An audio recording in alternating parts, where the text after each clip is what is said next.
ఇక సిద్దిపేట జిల్లా వార్తలు వచ్చేసరికి సిద్దిపేట జిల్లా గజ్వేల్ ప్రభుత్వ ఆసుపత్రిలో ఈరోజు డాక్టర్స్ డేను నిర్వహించారు. హరిత సేనకు సంబంధించిన నాయకుడు చెప్పాల రాజేశ్వరరావు నేతృత్వంలో ఈ కార్యక్రమం జరిగింది. ఈ సందర్భంగా డాక్టర్సు ఈ హరిత సేనకు సంబంధించిన నాయకులంతా కలిసి ఆసుపత్రి ఆవరణలో మొక్కలు నాటడం జరిగింది. ఈ సందర్భంగా వైద్య సేవలు, వైద్యులు చేస్తున్నటువంటి సేవలన్నింటినీ కూడా ఈ సందర్భంగా రాజేశ్వరరావు కొనియాడడం జరిగింది. సామాజిక అభివృద్ధిలో ముఖ్యంగా మనుషుల ప్రాణాలు కాపాడడంలో వైద్యులు నిర్వహిస్తున్న పాత్ర చాలా గొప్పదని చెప్పి ఈ సందర్భంగా వాళ్ళు చెప్పడం జరిగింది. భవిష్యత్తులో కూడా ఇలాంటి సేవా కార్యక్రమాలు నిర్వహిస్తామని చెప్పి ఈ సందర్భంగా చెప్పారు రాజేశ్వరరావు పేర్కొనడం జరిగింది.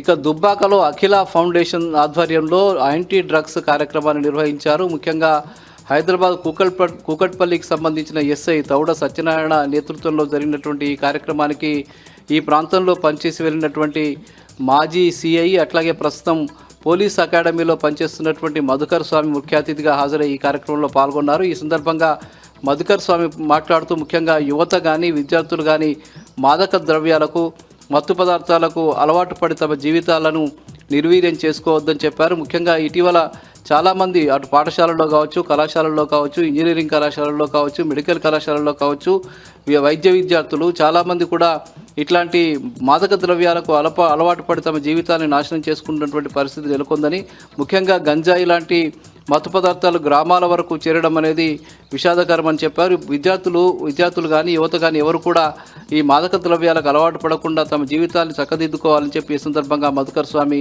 విద్యార్థులకు పిలుపునివ్వడం జరిగింది. ఈ కార్యక్రమంలో పలువురు ఉపాధ్యాయులు, సంస్థకు సంబంధించిన ప్రతినిధులు పాల్గొన్నారు.